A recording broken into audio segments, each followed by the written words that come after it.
Hello everyone, welcome to our channel. दोस्तों, इस video में हम पढ़ेंगे जो एनसीईआरटी क्लास 7 है ज्योग्राफी की, उसके 6 चैप्टर को पढ़ने जा रहे हैं दोस्तों। वेदर एंड क्लाइमेट यानी क्लाइमेटोलॉजी का एक चैप्टर है, उसको पढ़ने जा रहे हैं दोस्तों। इस चैप्टर में देखेंगे कि किस तरह से ये जो वेदर है, हम वेदर और टेम्परेचर का कॉन्सेप्ट है जो कई बार हम पढ़ चुके हैं दोस्तों, 6 क्लास में और 7 क्लास में, दोनों में हम पढ़ चुके हैं दोस्तों। इसके थोड़ा हम कहीं ना कहीं डीप में जाएंगे इस चैप्टर में, कहीं ना कहीं ये देखेंगे ये जो वेदर है और टेम्परेचर है किस तरह से वेरी करता है दोस्तों यहाँ पे, और इसका जो कहीं ना कहीं जो क्लाइमेट है, वेदर है, टेम्परेचर है, वो किस तरह से यहाँ पे जितना अर्थ है जोन वाइज, समझ पा रहे दोस्तों, लेयर वाइज हम इसको देखेंगे किस तरह से ये टेम्परेचर वेरी करता है, किस तरह से यहाँ पे जो लो एटमॉस्फेरिक प्रेशर बढ़ता है या फिर टेम्परेचर किस प्रकार से वहां पे वेरी करता है। स्ट्रेटोस्फेयर से लेके जो जितनी भी 5 लेयर का जो लास्ट वाली वीडियो में हमने पढ़ा था, वो लेयर, उससे संबंधित कौन सी लेयर में कितना टेम्परेचर होता है, ये वेदर किस प्रकार से बनता है, वेदर फिनोमेना देखा था जो हमने ट्रोपोस्फेयर में देखा था, समझ पा रहे जो दोस्तों, जो नजदीकी लेयर थी उसके संपर्क में कहीं ना कहीं ये वेदर फिनोमेना बनता है, समझ पा रहे दोस्तों। क्लाइमेटोलॉजी का जो कहीं ना कहीं जो कॉन्सेप्ट था हमने पढ़ा, टेम्परेचर के बारे में आज पढ़ेंगे, ये टेम्परेचर किस तरह से वेरी करता है दोस्तों, समझ पा रहे हो। और एयर प्रेशर है वो किस तरह से वेरी करता है, एयर प्रेशर सबसे ज्यादा कहाँ पे होता है, किस मतलब इक्वेटोरियल जोन में कहाँ पे होता है, ये हम देखेंगे। और इस चैप्टर में बेसिकली हम एल्टीट्यूड के बारे में पढ़ेंगे, वाइंड के बारे में पढ़ेंगे और मॉइस्चर के बारे में पढ़ेंगे, समझ पा रहे हैं दोस्तों, और टाइप्स ऑफ वाइंड के बारे में पढ़ेंगे दोस्तों।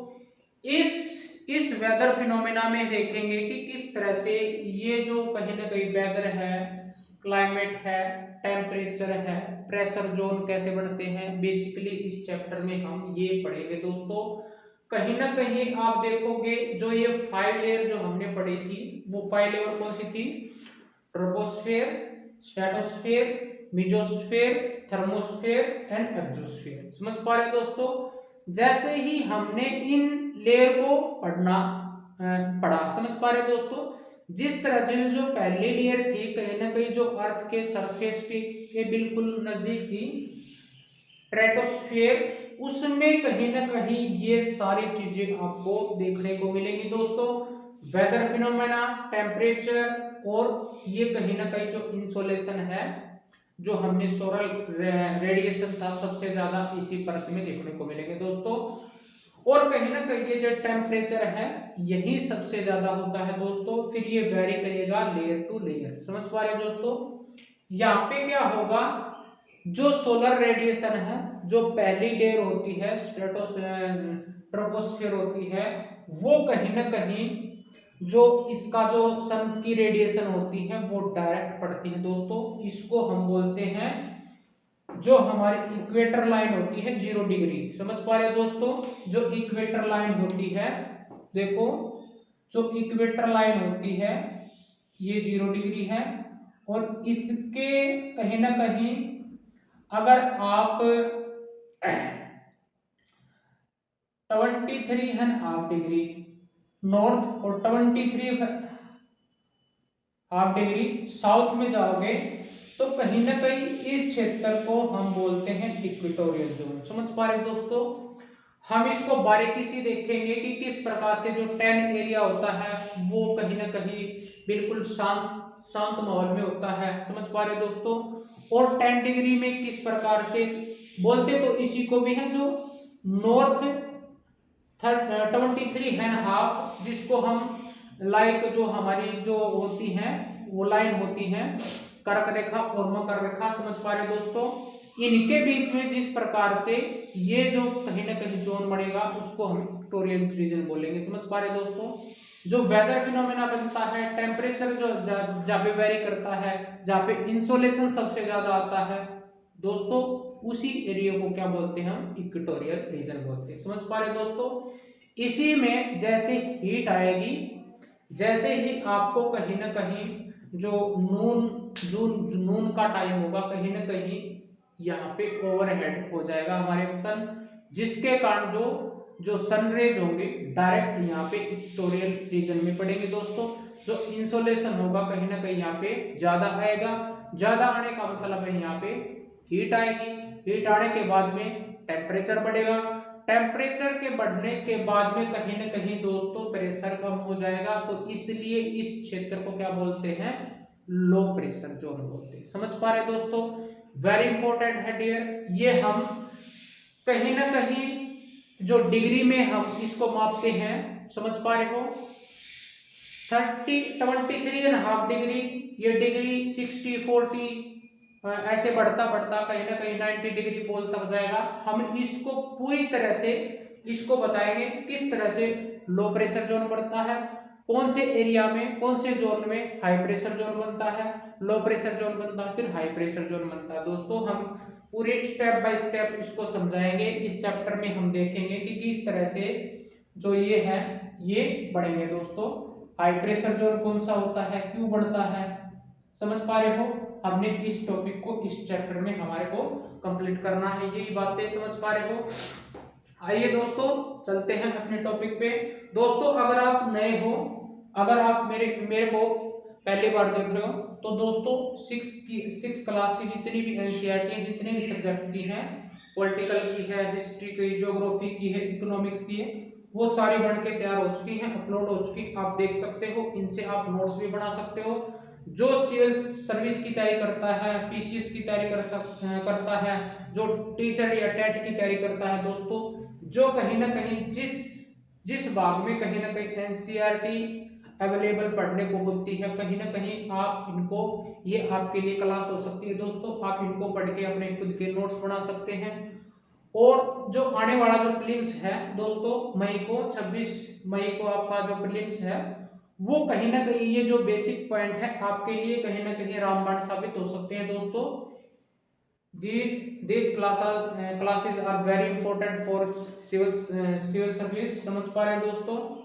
जो दोस्त कहीं ना कहीं सिविल सर्वेंट बनना चाहते हैं दोस्तों, इनके जो बेसिक स्टेप हैं कहीं ना कहीं आप इन्हीं में मार खाते हो।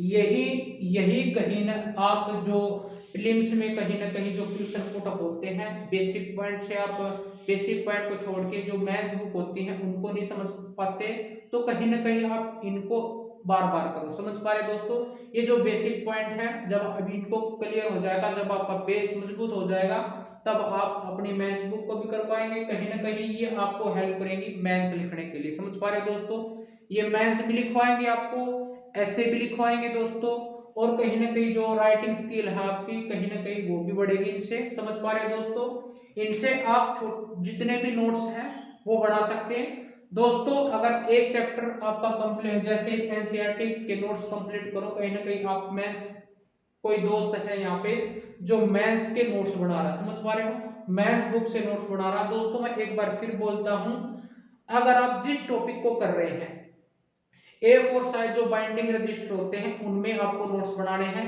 इसका सैंपल मैं अलग वीडियो में बना के दिखाऊंगा किस तरह से आप नोट बनाओगे, और किस तरह से आप एक चैप्टर को कंप्लीट करने के बाद में एक फ्रेश पेज बीच में छोड़ देना है दोस्तों।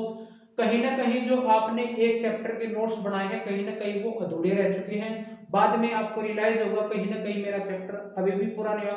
दोस्तों आप कितनी ही बार आप अपने नोट्स को बनाओगे, कंपाइल करोगे, कहीं ना कहीं वो चैप्टर अधूरा रह जाएगा। क्योंकि दोस्तों कहीं ना कहीं आपको इन जितने भी नोट्स हैं, जितने भी आपने ये नोट्स बनाए हैं, जब तक आप इनको करंट अफेयर से रिलेटेड नहीं करेंगे दोस्तों, कहीं ना कहीं आपके नोट्स में कहीं ना कहीं लैग है।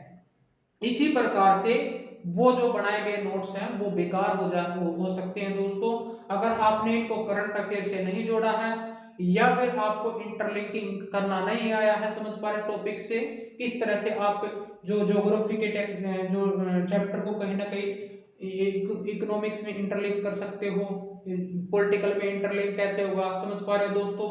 और कहीं ना कहीं जो हिस्ट्री का पोर्शन है आप उसको किस तरह से यहाँ पे जितने भी सब्जेक्ट पढ़ेंगे, चाहे सोसाइटी हो, चाहे इंटरनेशनल रिलेशनशिप हो, चाहे आप सोसाइटी लेवल की बात करें, समझ पा रहे हैं दोस्तों, इन चैप्टरों को इन्वायरमेंट से कहीं ना कहीं ये इंटरलिंकिंग है। समझ पा रहे हैं दोस्तों, जब बाद में आप इनको रियलाइज करोगे कहीं ना कहीं एक ही सब्जेक्ट बन के तैयार होगा दोस्तों आपका।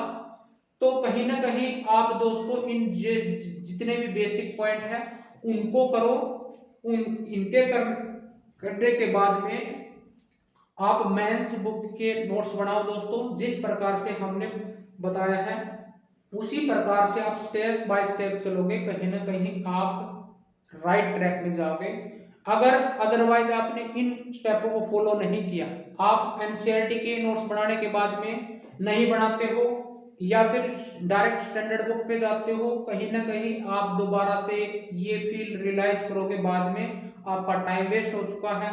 आपको कहीं ना कहीं दोबारा से एनसीईआरटी पे आने की जरूरत है दोस्तों। समझ पा रहे हो, आप प्रेशर फील करोगे। हमने 4 से 5 सालों का जो एक्सपीरियंस है वो कहीं ना कहीं आपको यहाँ पे दिया जा रहा दोस्तों।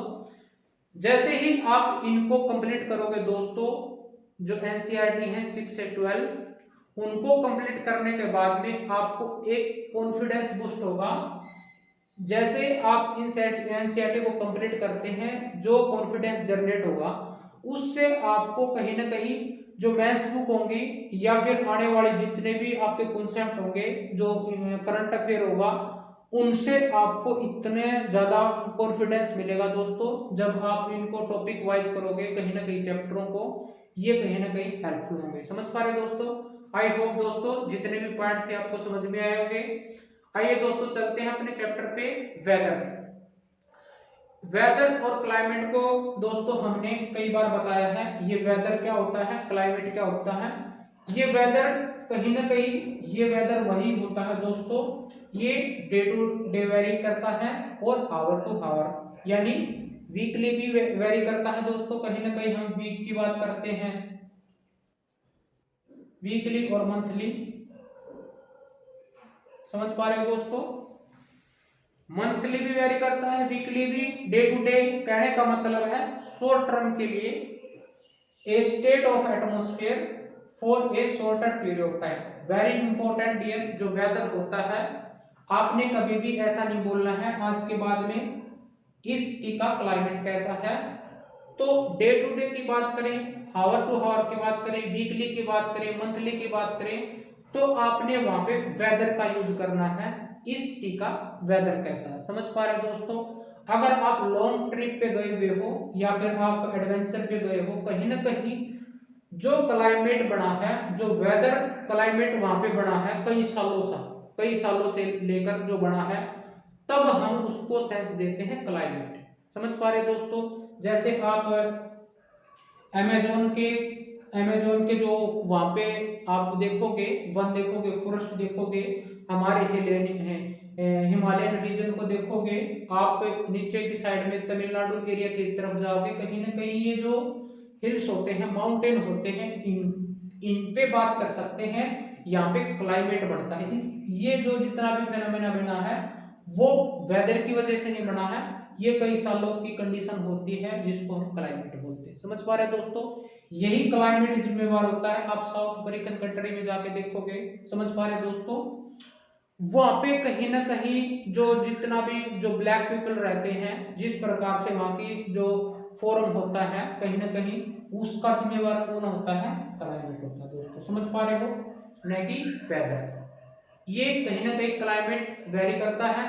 ये क्या होता है ये कहीं ना कहीं एवरेज वेदर कंडीशन होता है। समझ पा रहे हो, होता वेदर ही है लेकिन कहीं ना कहीं लॉन्गर पीरियड ऑफ टाइम के लिए होता है दोस्तों। ये आप देखोगे 30 से 40 ईयर के बीच में टाइम वेरी करता है दोस्तों। जैसे हमने एक हिल्स को लिया, माउंटेन हिल्स को लिया, कहीं ना कहीं आप देखोगे तो डे टू डे कहीं ना कहीं वहां पे जो कंडीशन बनेगी उसको हम वेदर फिनोमेना बोलेंगे। और कहीं ना कहीं आप लॉन्गर पीरियड ऑफ टाइम पे जाके देखोगे, उस टाइम पे आपको कहीं ना कहीं जो रेड स्टोन होंगे या फिर येलो स्टोन होंगे, कहीं ना कहीं वो ब्लैक स्टोन में कन्वर्ट हो जाएंगे दोस्तों। उसका चेंज होने का टाइम है, यानी longer period of time, the effect of the longer period of the time, that is climate. समझ पा रहे हो, ये क्लाइमेट पे निर्भर करता है दोस्तों। आज के बाद में आपने ये नहीं बोलना है कि उस सिटी का क्लाइमेट कैसा है, समझ पा रहे दोस्तों, उस सिटी का वेदर कैसा है, कहीं ना कहीं ये वेरी करता है डे टू डे से लेके मंथली तक, समझ पा रहे हो। और क्लाइमेट कहाँ पे वेरी करता है, लॉन्गर पीरियड ऑफ टाइम यानी 30 से 40 ईयर के बीच में, यानी एवरेज वेदर कंडीशन होता है। अगर आपको क्लाइमेट की वेदर की अगर आपको वो लिखना हो तो किस प्रकार लिखोगे, ये over average weather condition over a longer period of time like 30 to 40 year. और कहीं ना कहीं जो वेदर होता है हम देखते हैं डे टू डे, इसमें क्या क्या शामिल, कौन कौन से फैक्टर शामिल होते हैं। जैसे हम वाइंड की बात करते हैं, वाइंड जैसे हमारे को किस किस हिसाब से चलती है, ये दोनों जो कंडीशन होते हैं वेदर कंडीशन होती है हमारे को कोल्ड में अलग प्रकार से, जैसे सिली चलती है और बिल्कुल कहने का मतलब है जो स्कार्सी होती है वो उस प्रकार की वाइंड हमारे को देखने को मिलेगी ठंड में, समझ पा रहे दोस्तों। रेनफॉल होती है वो किस प्रकार से रेनफॉल हो रही है, और जैसे आपने देखा होगा कहीं ना कहीं जो रेनफॉल होती है वो कई प्रकार की होती है दोस्तों, समझ पा रहे हो, वो कहीं ना कहीं वेदर कंडीशन को लेके आएगी, समझ पा रहे हो। यहाँ पे जो वेरी टेम्परेचर करता है गर्मियों में और सर्दियों में कहीं ना कहीं टेम्परेचर वेदर की, समझ पा रहे हो। अगर लॉन्गर पीरियड ऑफ टाइम देखोगे कहीं ना कहीं यहाँ पे क्लाइमेटोलॉजी का असर होगा। और ह्यूमिडिटी होती है, ह्यूमिडिटी को हमने बोलते हैं नमी, समझ पा रहे हो दोस्तों। कहीं ना कहीं आप देखोगे रेनफॉल हो जाने के बाद में वहां पे ह्यूमिडिटी देखने को मिलेगी, और यहाँ पे प्रेशर भी होता। ये जो फैक्टर होते हैं दोस्तों ये कहीं ना कहीं वेदर कंडीशन में शामिल होते हैं, समझ पा रहे हैं दोस्तों। अगर हम इन्हीं पॉइंटों को लॉन्गर पीरियड के उस पे टाइम में देखें तो वो क्या बनेगा, कहीं ना कहीं आप क्लाइमेट, समझ पा रहे हैं दोस्तों। अगर क्लाइमेट की बात करें तो जैसे कोल होता है, कोल को कई सालों तक जो क्लाइमेट इन्हीं जो फैक्टर होते हैं इन्हीं के प्रभाव से कहीं ना कहीं जो कोल होता है कई सालों तक वो कोल कहीं ना कहीं जो ग्राफिक में या हीरे में डायमंड में कन्वर्ट होता है वो कहीं ना कहीं इसी का कारण होता है दोस्तों, समझ पा रहे हैं दोस्तों। टेम्परेचर क्या होता है दोस्तों, ये टेम्परेचर इसको एज ए डिग्री के रूप में मापते हैं दोस्तों। जैसे हमने देखा है डिग्री ऑफ हॉटनेस, समझ पा रहे हो, and coldness of the air, समझ पा रहे हो दोस्तों।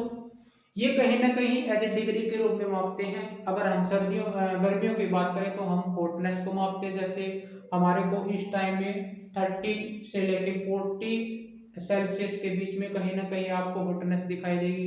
हमारा जो राजस्थान है रेगिस्तान का एरिया है कहीं ना कहीं उसमें ज्यादा आपको देखने को मिलता है, समझ पा रहे हो दोस्तों। और जो कोल्डनेस है कभी हमने माइनस डिग्री को भी टेम्परेचर को देखना पड़ता है, कश्मीर में आपको देखा होगा, समझ पा रहे हो दोस्तों। ये कहीं ना कहीं डिग्री के रूप में दर्शाता है दोस्तों, ये degree of hotness and coldness of the air. I hope दोस्तों समझ में आया होगा। इसको किस में मापते हैं, ये कहीं ना कहीं जो थर्मोमीटर होता है use instrument use as a to measure as a thermometer, समझ पा रहे दोस्तों। और ये कहीं ना कहीं चेंज होता रहता है डे एंड नाइट, समझ पा रहे दोस्तों। गर्मियों में किसी तरह का जो तापमान होता है दिन का टेम्परेचर अलग होता है, नाइट का अलग होता है दोस्तों, समझ पा रहे हो। और कहीं ना कहीं चेंज बिटवीन सीजन, ये सीजन टू सीजन वेरी करता है दोस्तों। एंड इसका जो one important factor affecting distribution of temperature like insolation. दोस्तों इंसोलेशन के बारे में हमने लास्ट वीडियो में पढ़ा था। इंसोलेशन क्या होती है, जो हमारी सोलर रेडिएशन होती है कहीं ना कहीं जो सूर्य से कहीं ना कहीं जो मिलती है हमारे को, उसी को हम इंसोलेशन बोलते हैं, समझ पा रहे हैं दोस्तों। ये कहीं ना कहीं जिस जोन में ज्यादा होगा वहां पे टेम्परेचर हाई होगा दोस्तों, समझ पा रहे हो। जैसे हमने देखा था जो इक्वेटोरियल रीजन होता है, समझ पा रहे हो दोस्तों, उसमें ज्यादा होता है। और कहीं ना कहीं ये हीट को प्रेफर करता है, हीट जहाँ पे ज्यादा होगी वहां पे प्रेशर लो हो जाएगा दोस्तों। आई होप दोस्तों समझ में आया होगा। और ये जो अमाउंट ऑफ इंसोलेशन है जहाँ पे ज्यादा होगा वो कैसे वेरी करता है, हमने देखा था जो लेयर होती है हमारी उसमें वेरी करता है दोस्तों। ये डिक्रीज हो जाता है from the equator to towards pole. समझ पा रहे हो?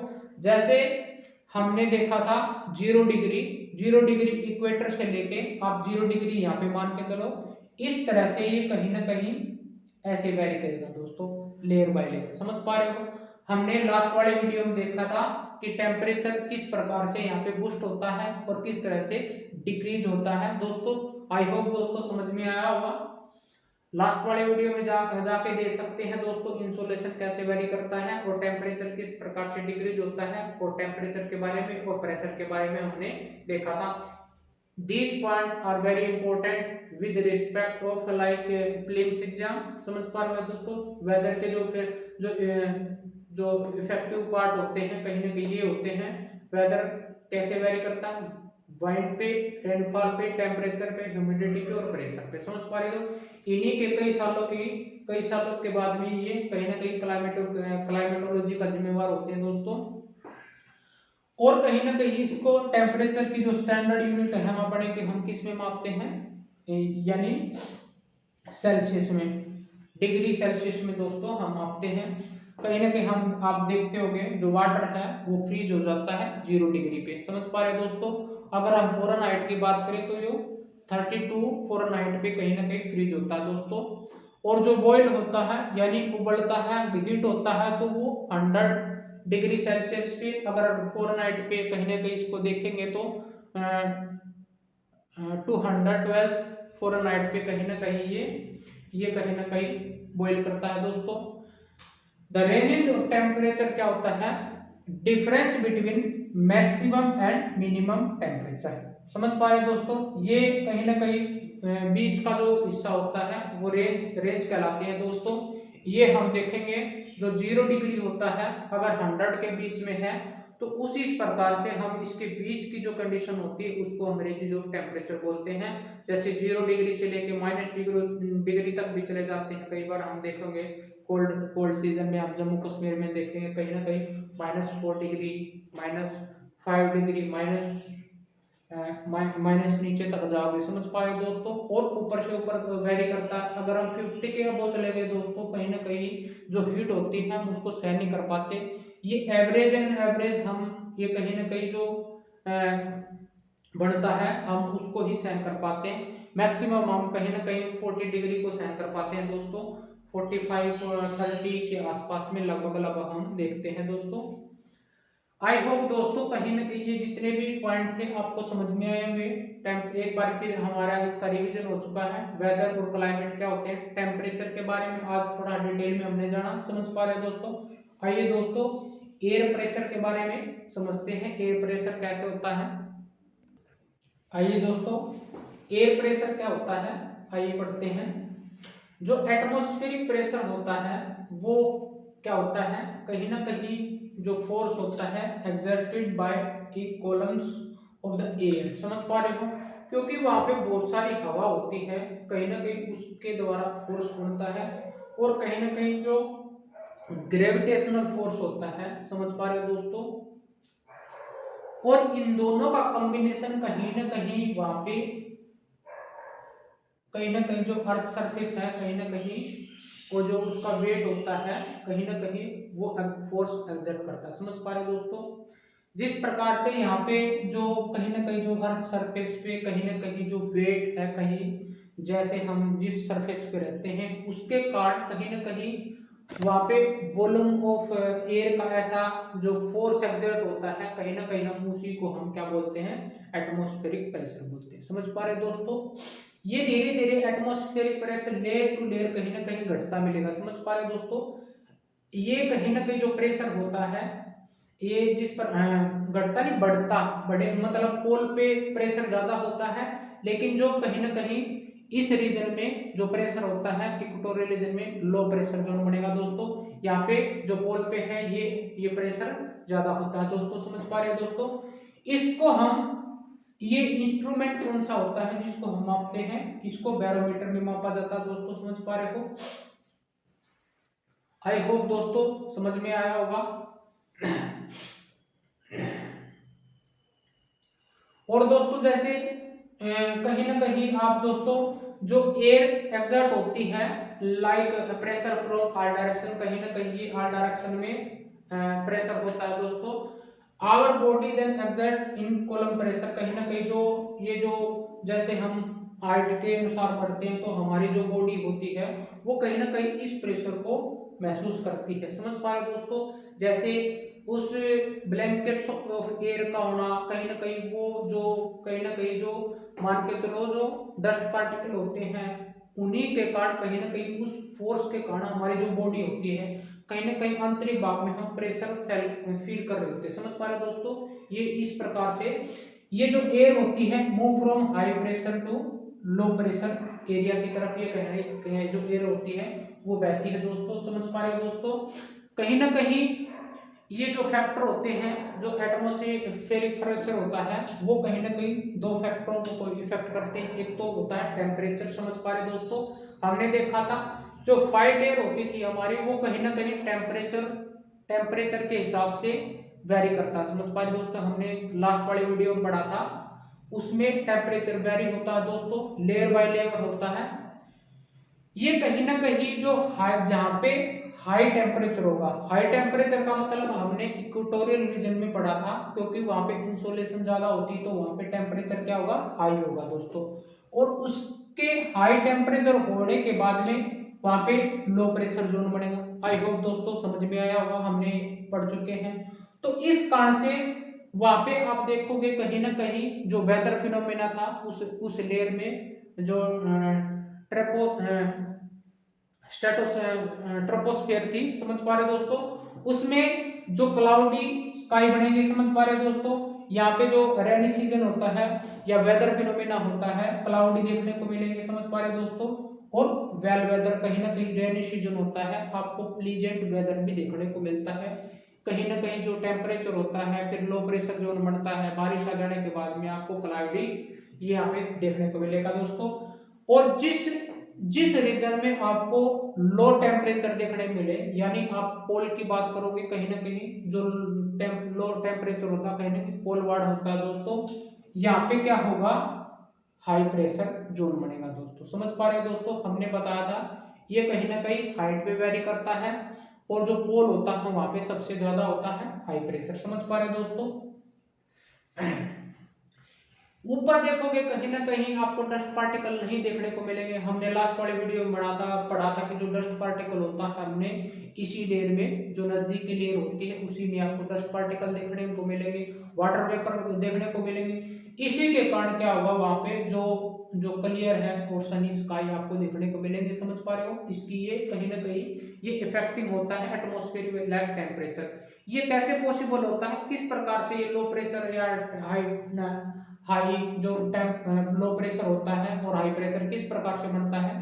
जिस प्रकार से दोस्तों एक रीजन में, यानी हम इक्वेटोरियल रीजन की बात करते हैं, वहां पे टेम्परेचर जैसे इंक्रीज होता है, आई होप समझ में आया होगा, कहीं ना कहीं वहां पे एयर एक्सपेंड करेगी। समझ पा रहे हो, उस टेम्परेचर को कहीं एक स्थान से डायरेक्शन में विभाजित करेगी। समझ पा रहे हो दोस्तों, कहीं ना कहीं इस तरह से आप देख पा रहे होंगे हर चारों दिशाओं में ये इस तरह से कहीं न कहीं एक डे में तो इस प्रकार से इस तरफ से वेरी होगी किसी समझ पा रहे हो दोस्तों, इस प्रकार से वो कहीं ना कहीं वेरी करती है।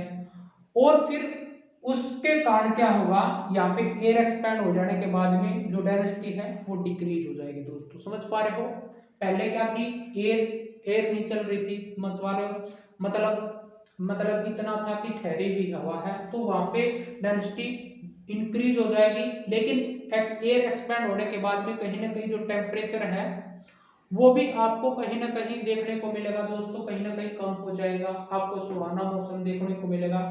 लेकिन यहाँ पे अगर टेम्परेचर इंक्रीज है तो यहाँ पे डेंसिटी है किसी भी जो मैटर होता है उसकी डिक्रीज हो जाएगी। जो एयर बिकेम लाइटर, कहीं ना कहीं एयर एक्सपेंड हो जाने के बाद में एयर क्या होती है, लाइटर हो जाती है दोस्तों। और कहीं ना कहीं जो लाइटर हो जाने के बाद में क्या होगा, यहाँ पे लेस टेम्परेचर आपको प्रेशर देखने को मिलेगा। समझ पा रहे हो दोस्तों, इसी प्रकार से जो इक्वेटोरियल रीजन होता है वहां पे टेम्परेचर के इंक्रीज हो जाने के बाद में आपको लो प्रेशर जोन देखने को मिलता है। समझ पा रहे हैं दोस्तों, जब एयर ठंडी थी वो कहीं ना कहीं आप नीचे की तरफ जाएंगे दोस्तों, समझ में आया?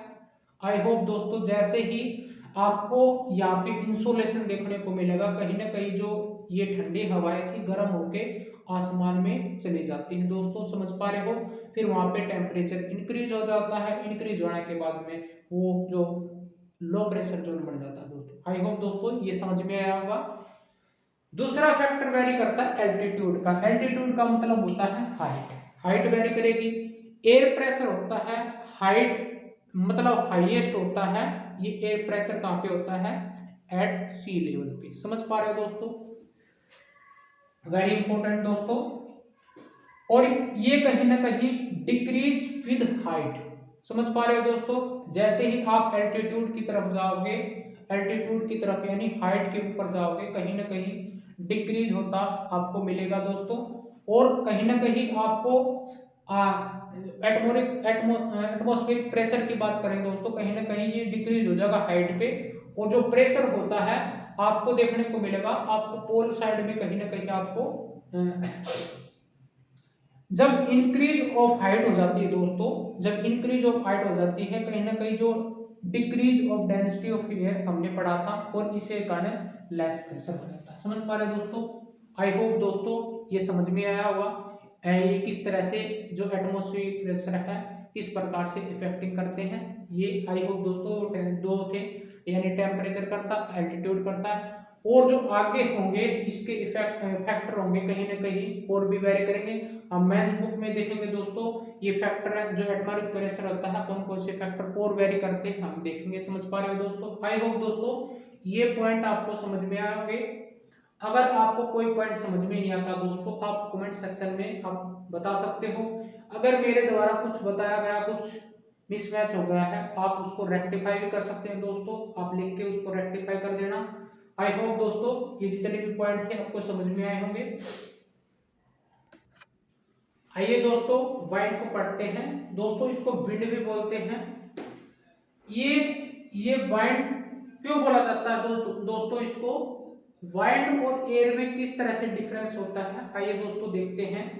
जो कहीं ना कहीं एयर होता है जिसको हम एयर फ्रेश बोलते हैं, एयर फ्रेश लेने के लिए बाहर निकलना चाहिए ऐसा बोलते हैं, तो कहीं ना कहीं वो जो एयर है कहीं ना कहीं मूविंग करती है, उस मूविंग को ही क्या बोलते हैं? विंड बोलते हैं, समझ पा रहे दोस्तों?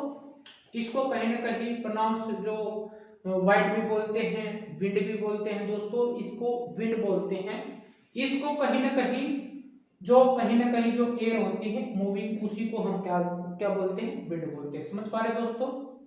जो एयर मूव फ्रॉम करती है high pressure to low pressure area, high pressure to low pressure area, ये देखेंगे दोस्तों। इस जो हमारा जो कॉन्सेप्ट होगा कहीं ना कहीं हम इसमें जो टाइप्स ऑफ विंड है वो उसको हम देखेंगे किस प्रकार से, कौन से लो प्रेशर जोन में बैठ, कौन सी जो वाइंड है किस प्रकार से वो बहती, समझ पा रहे दोस्तों? ये वेरी कहाँ पे करती है? High pressure to low pressure zone, समझ पा रहे दोस्तों a wind is name after the direction from when it's blow, कहीं ना कहीं जो इसका नाम होता है विंड वो जब ऑल डायरेक्शन में कहीं ना कहीं ब्लोइंग करती है तो उस सेंस को क्या बोलते हैं? एयर की सेंस को क्या बोलते हैं? विंड बोलते हैं, समझ पा रहे दोस्तों? हमने पढ़ा कहीं ना कहीं जो विंड है ब्लोइंग फ्रॉम वेस्ट साइड से आती है, जो विंड है वेस्ट की साइड में ब्लो करती है, वेस्ट साइड से आ रही तो उसको हम ईस्टर्लीज बोलते हैं, समझ पा रहे हो? ईस्ट यार्ड से आ रही है तो ईस्टर्लीज एज ए प्रोनाउंस के तौर में बोल देते हैं। ईस्ट वार्ड से आ रही है, वेस्टर्लीज है, ये ईस्टर्लीज है, समझ पा रहे दोस्तों? ये बोला जाता है। जिस प्रकार वेस्ट साइड से कहीं ना कहीं डायरेक्शन करे, जैसे इस प्रकार से करे तो हम उसको क्या नाम देंगे? वेस्ट। और ईस्ट साइड से हम इस प्रकार से ये करें तो हम इसको ईस्टवर्ड साइड बोलेंगे, समझ पा रहे दोस्तों? अगर इस प्रकार से करें तो कहीं ना कहीं देखो ये वाला जो पोर्शन बनेगा कहीं ना कहीं आप देख पा रहे हो, यहाँ पे नॉर्थ है, यहाँ पे साउथ है, यहाँ पे ईस्ट है और यहाँ पे वेस्ट। समझ पा रहे हो दोस्तों, यानी इस सेंस में क्या बोलेंगे, कहीं ना कहीं बीच में से इस प्रकार से वैरी है तो नॉर्थ ईस्ट विंड बोलेंगे। समझ पा रहे हो दोस्तों, अगर इस प्रकार वैरी है तो ये बीच की जो लाइन होती है साउथ ईस्ट बोल सकते हैं, इसको वेस्ट साउथ बोल सकते हैं, और इनको क्या बोलते हैं, नॉर्थ वेस्ट बोल सकते हैं। आई होप दोस्तों ये समझ में आया होगा ये किस प्रकार से बनती है, हम इस आगे टॉपिक में देखेंगे। आइए दोस्तों टाइप्स ऑफ विंड के बारे में पढ़ेंगे, ये किस प्रकार से कितने प्रकार की होती है, इसको पूरी डिटेल के साथ में हम देखेंगे। जब मैथ्स की बुक को हैंडल करेंगे तब उसके जितने भी कॉन्सेप्ट हैं अच्छे तरीके से समझ जाओगे। पहले इसके जितने भी बेसिक पॉइंट हैं उसको समझने की कोशिश करो। जो परमानेंट पहली जो टाइप ऑफ विंड होती है वो कौन सी होती है, पहली होती है परमानेंट। समझ पा रहे हो दोस्तों, इसी को परमानेंट को प्लेनेटरी विंड बोलते हैं, प्लेनेट से प्लेनेटरी, समझ पा रहे हो दोस्तों, और इसको प्रिवेलिंग विंड्स भी बोला जाता है दोस्तों। इसी को हम क्या बोलते हैं, परमानेंट, प्लेनेटरी और प्रिवेलिंग विंड्स बोलते हैं दोस्तों। ये कहीं ना कहीं एक जो ये ब्लो होती है through out the year in particular direction. समझ पा रहे दोस्तों, इन पर्टिकुलर डायरेक्शन में ये ट्रेड करेगी तो कहीं ना कहीं ब्लो करेंगे तो हम उसको क्या बोलते हैं, परमानेंट। यानी परमानेंट से ही मतलब आप समझ जाओ कहीं ना कहीं एज ए परमानेंट के रूप में एक डायरेक्शन में कहीं ना कहीं ब्लो करेंगे दोस्तों। समझ पा रहे हो, जैसे ये कहीं ना कहीं जो ट्रेड विंड्स हैं, वेस्टर्लीज है, पोलर ईस्टर्लीज है, समझ पा रहे दोस्तों, ईस्टर्ड में बहेंगी, वो डायरेक्शन क्या बोलेंगे। हम बेसिकली किस चीज को पढ़ रहे हैं मैप में दोस्तों, हम इन्हीं जो परमानेंट के एग्जाम्पल है हम इस कॉन्सेप्ट में देखेंगे दोस्तों। और जो कहीं सीजनल होती हैं, पीरियोडिक होती हैं, उसको एज ए कहीं ना कहीं एज ए लोकल लेवल पे रखते हैं। समझ पा रहे, लोकल विंड्स होती हैं, सीजनल भी होती हैं, जो कहीं ना कहीं वेरी करती है मंथली। समझ पा रहे दोस्तों, कहीं ना कहीं पीरियोडिक विंड्स के तौर में कहीं ना कहीं देखने को मिलती है, उसको हम सीजनली बोलते हैं। समझ पा रहे दोस्तों, हमने पहली विंड्स को पढ़ा जो परमानेंट होती है, प्लेनेटरी विंड भी बोलते हैं, प्रिवेलिंग विंड भी बोलते हैं। उसमें कौन कौन से एग्जांपल होंगे, जो ट्रेड विंड है दोस्तों, ट्रेड विंड्स कहीं ना कहीं हम इसी को बोलते हैं जो इक्वेटोरियल रीजन में होता है, नॉर्थ ईस्ट साइड से कहीं ना कहीं। देखो हमने जो डायरेक्शन बताई थी इस तरह से, वो नीचे की तरफ इस तरह से, और इसके ये नॉर्थ में है। अगर नॉर्थ डायरेक्शन जिस तरह से आ रही है साउथ में उसका जस्ट अपोजिट हो जाएगा दोस्तों, कहीं ना कहीं वो इस प्रकार से बहेंगे तो ये इस प्रकार से ये ऊपर से। समझ पा रहे दोस्तों, हम ऊपर वाले को तो बोले क्योंकि 0 डिग्री ये है इक्वेटर के नॉर्थ, 30 डिग्री नॉर्थ के यहाँ पे इक्वेटोरियल यानी 23.5 डिग्री बोल सकते हैं दोस्तों। हमने इसको 30 डिग्री के अंडर अराउंड समथिंग माना इक्वेटोरियल रीजन में। और इसमें दोस्तों ये जो नॉर्थ ईस्टर्न ट्रेड बोलते हैं, ट्रेड विंड्स बोलते हैं इसको। समझ पा रहे हैं, क्योंकि ये कहाँ से आ रही है, नॉर्थ ईस्टर्न साइड से आ रही है। देखो ये नॉर्थ ईस्टर्न साइड से इस रेंज में आ रही है। समझ पा रहे दोस्तों, यहाँ से ये डायरेक्शन कौन सी हुई, नॉर्थ ईस्ट, तो इसलिए इसको नॉर्थ ईस्ट ट्रेड बोल सकते हैं। समझ पा रहे हो, जो बीच का एरिया है कहीं ना कहीं 0 डिग्री से लेके 30 साउथ और नॉर्थ के बीच में, तो हम ट्रेड विंड्स बोलते हैं। तो अंदाजा लगा सकते हो, अगर नीचे की साइड से जाओगे तो साउथ ईस्ट ट्रेड बोलेंगे दोस्तों। समझ पा रहे हो, क्योंकि ये साउथ ईस्ट इस तरह से जाएंगे। आई होप दोस्तों समझ में आया होगा। और यहाँ पे हमने देखा जो सन रेज होती है, 0 इक्वेटर से या इक्वेटोरियल रीजन होता है, यहाँ पे सन की रेज डायरेक्टली ओवरहेड होती है दोस्तों। तो इसका मतलब टेम्परेचर हाई होगा तो यहाँ पे लो प्रेशर जोन बनेगा। ये जो यहाँ पे बनता है तो यहाँ पे लो प्रेशर जोन बनेगा दोस्तों। आई होप दोस्तों समझ में आया होगा, क्योंकि जो ये हवाएं होती हैं कहीं ना कहीं बैठ जाती हैं गर्म, जो फिर जैसे ही हमारे को कहीं ना कहीं जो इंसोलेशन मिलेगा यही गर्म हवाएं होके वापस ऊपर की तरफ उठती है दोस्तों। फिर इस तरह से यहाँ पे देखो 30 degree north to 60 degree north, इसी तरह से 30 डिग्री साउथ से लेके 60 डिग्री साउथ, जो ये वाला एरिया बनेगा जिसको हम क्या बोलते हैं दोस्तों, टेम्परेट जोन बोलते हैं दोस्तों इसको, इन दोनों को टेम्परेट जोन बोलते हैं। तो यहाँ पे कौन सी यहाँ पे वेस्टर्लीज जो वाइंड्स हैं वो बहेंगी दोस्तों, समझ पा रहे हो दोस्तों, दोनों में वेस्टर्लीज होंगी। और यहाँ पे दोस्तों हाई प्रेशर जोन बनेगा, समझ पा रहे हो दोस्तों, हाई प्रेशर जोन बनेगा। देखो पहले वाले में लो प्रेशर जोन बना, हाई प्रेशर जोन बनेगा दोस्तों। यहाँ पे हाई प्रेशर जोन क्यों होता है, क्योंकि यहाँ पे आपको कहीं ना कहीं जो टाइड होंगे, समझ पा रहे हो, यहाँ पे जो टाइड होगी, सुनामी होगी, कहीं ना कहीं इस तरह का आपको देखने को मिलेगा। हमने देखा था जो हाई प्रेशर होता है कहाँ पे होता है दोस्तों, जो ओशियन होता है, सी होता है, सी लेवल पे हमारे को हाई प्रेशर देखने को मिलता है।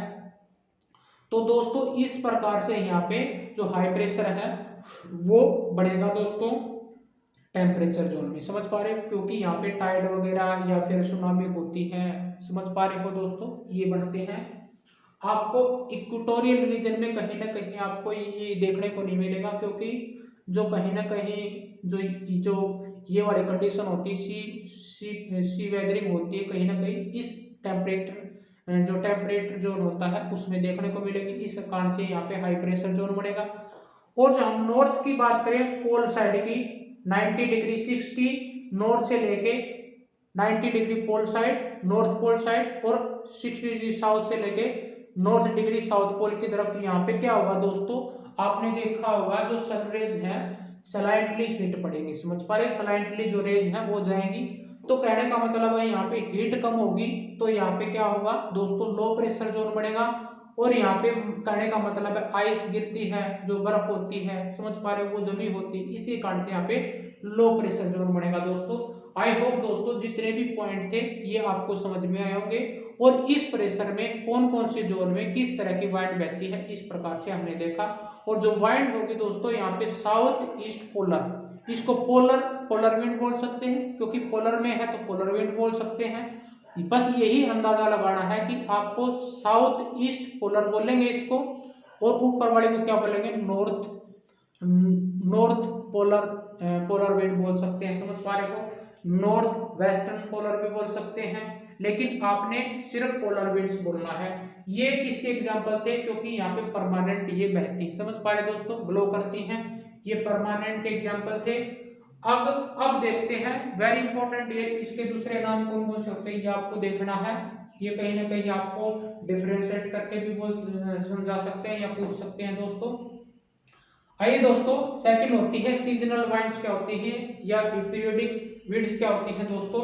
ये डज नॉट कहीं ना कहीं पर्टिकुलर डायरेक्शन में नहीं बहती, जो इनके विपरीत डायरेक्शन में जाती है दोस्तों, और कहीं ना कहीं ये डिफरेंट सीजन में डिफरेंट वे में डायरेक्शन करती है दोस्तों। जैसे मानसून इन इंडिया, जो हमारी इंडिया जो वेस्टर्न साइड से जो हमारी मानसून होती है, ये कहीं ना कहीं जो स्टार्टिंग होती है हमारे मंथ ऑफ जून से लेके 1 जून से लेके कहीं ना कहीं जो 12 जून हो जाती है, लगभग 12 से 15 डेज के अंदर कहीं ना कहीं होल इंडिया में बारिश का मौसम कर देती है दोस्तों।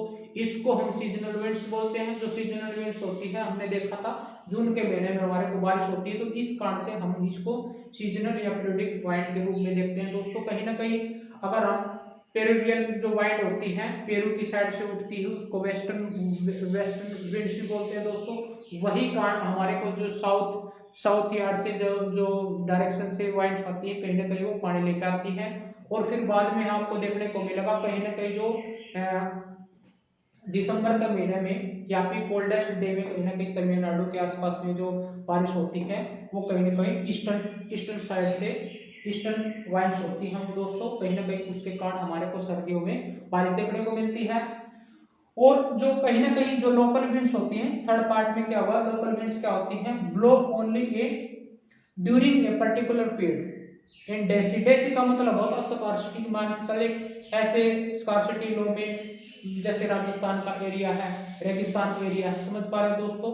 इस स्मॉल एरिया में कहीं ना कहीं आपको लोकल विंड्स बहने को देखने को मिलेंगी। कहीं ना कहीं आप देख पा रहे होंगे जो राजस्थान, हरियाणा है या फिर यूपी है, इस साइड में आपको लू देखने को मिलेंगे दोस्तों समर में। ये हॉट एंड ड्राई विंड्स होती हैं in northern period of India, समझ पा रहे दोस्तों।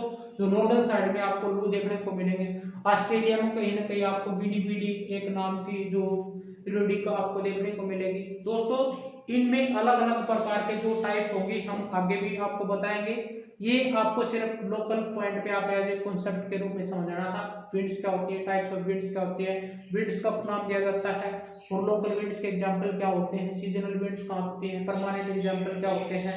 और कहीं ना कहीं ये जो इक्वेटोरियल जोन होते हैं, हमने पोलर की साइड देखा किस प्रकार से लो प्रेशर जोन बनता है, और कहीं ना कहीं जो इक्वेटोरियल रीजन में प्रेशर लो प्रेशर जोन बनता है वो किस प्रकार से बढ़ता है, यहाँ पे कौन सी वाइंड बहती है। समझ पा रहे दोस्तों किस प्रकार से हमने ये देखा, ये आपने अपने बेसिक पॉइंट को कंप्लीट किया। दोस्तों आइए दोस्तों थोड़ा और चलते हैं, ये मॉइस्चराइजर क्या होती है, आइए दोस्तों इसके बारे में पढ़ते हैं।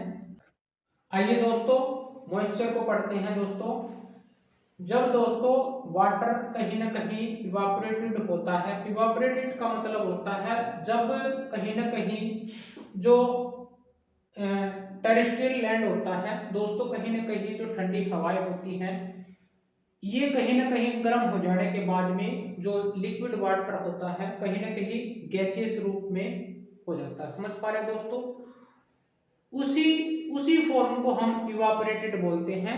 जो लिक्विड वाटर होता है उसको गैसियस फॉर्म में कन्वर्ट करके कहीं ना कहीं जो डिफरेंट वाटर बॉडी है कहीं ना कहीं वाटर वेपर में बदल जाते हैं दोस्तों, वाटर ड्रॉपलेट में बदल जाते हैं।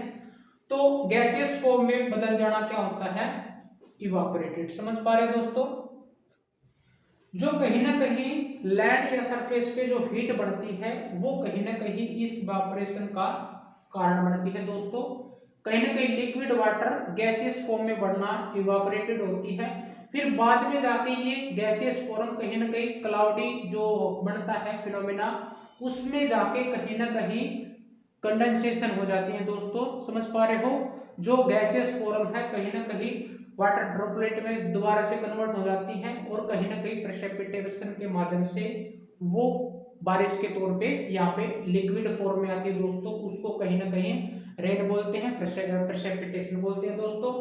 और ये ह्यूमिडिटी क्या होती है दोस्तों, ह्यूमिडिटी होती है मॉइस्चर कंटेंट इन एयर। समझ पा रहे हैं दोस्तों, अमाउंट ऑफ वाटर वेपर जो कहीं ना कहीं जो अर्थ कहीं ना कहीं वेदर में या फिर जो स्फीयर में कहीं ना कहीं जो वाटर वेपर पाए जाते हैं कहीं ना कहीं उसका कहीं ना कहीं मॉइस्चर कंटेंट हो जाता है, उसी को हम ह्यूमिडिटी बोलते हैं। दोस्तों as the air get warmer, कहीं ना कहीं जैसे ही एयर वार्म होती है इंक्रीज इन वाटर वेपर, कहीं ना समझ पा रहे हो होल्डिंग कैपेसिटी, मोर ह्यूमिडिटी होती है। समझ पा रहे हो दोस्तों, और जैसे हमने इवापोरेशन देखा लिक्विड चेंज इनटू वेपर। समझ पा रहे हो, liquid into vapour gaseous form. समझ पा रहे हो दोस्तों, ये कहीं ना कहीं जाके फिर कंडेंसेशन करेंगे। समझ पा रहे हो कहीं ना कहीं, और ये कंडेंसेशन क्या होता है दोस्तों, जो वाटर वेपर आता है वो कन्वर्ट इनटू लिक्विड फॉर्म, जो गैसियस फॉर्म था कहीं ना कहीं जाके फिर वो लिक्विड फॉर्म में दोबारा से कन्वर्ट होके यहाँ पे बारिश होती है। देखो देखो देखो दोस्तों, जो वाटर वेपर होता है वो कैसे कंडेंसेशन होता है, कंडेंसेशन हो जाने के बाद में कहीं ना कहीं वो वाटर ड्रॉपलेट फॉर्म हो जाता है। समझ पा रहे हो, और वही उसका इकट्ठा हो जाना जो क्लाउड में कहीं ना कहीं वो फिर क्या करता है, ये heavily droplet too heavy to float in air, कहीं ना कहीं जैसे हवा चलती है उसके कारण उसी तरफ से वो बहना स्टार्ट कर देते हैं। जैसे ही वो माउंटेन से ये एयर हवा टकराती है दोस्तों, कहीं ना कहीं जो माउंटेन से टकरा के ये कहीं ना हैवी रेन प्रेसिपिटेशन और लिक्विड फॉर्म में आती है, तो उसको हम क्या बोलते हैं, रेन बोलते हैं। दोस्तों समझ पा रहे हैं दोस्तों, जिस प्रकार से यहाँ पे जो ये बड़ा फॉर्म है, यहाँ पे जो हीट होगी, हीट हो जाने के बाद में कहीं ना कहीं जो वाटर ड्रॉपलेट है वो गैसियस अवस्था में आएंगे, उसको इवापोरेशन बोलते हैं। यहाँ से पानी उठेगा, यहाँ पे बीच में कंडेंसेशन होगा दोस्तों, फिर बाद में कहीं ना कहीं प्रेसिपिटेशन के माध्यम से वापिस ये बारिश आती है, उसको हम क्या बोलते हैं दोस्तों, हम रेन बोलते हैं। होप दोस्तों ये जितने भी पॉइंट थे दोस्तों हमने इस चैप्टर में पढ़ा, किस तरह से जो वेदर फिनोमेना बनता है, एयर के बारे में पढ़ा, और हमने मॉइस्चर के बारे में पढ़ा, ह्यूमिडिटी के बारे में पढ़ा। समझ पा रहे हो, इवापोरेशन क्या होता है, कंडेंसेशन किस प्रकार से होता है, टाइप ऑफ रेन, ये कन्वेंशनल रेनफॉल और ओरोग्राफिक रेनफॉल, साइक्लिक रेनफॉल दोस्तों कहीं ना कहीं स्नो डिग्री में बनता है। ये दोस्तों आने वाली जो क्लास होंगी ये रेनफॉल क्या होती है हम पढ़ेंगे दोस्तों। आई होप दोस्तों जितने भी कॉन्सेप्ट थे आपको समझ में आए होंगे। थैंक यू सो मच दोस्तों टू वॉचिंग मी।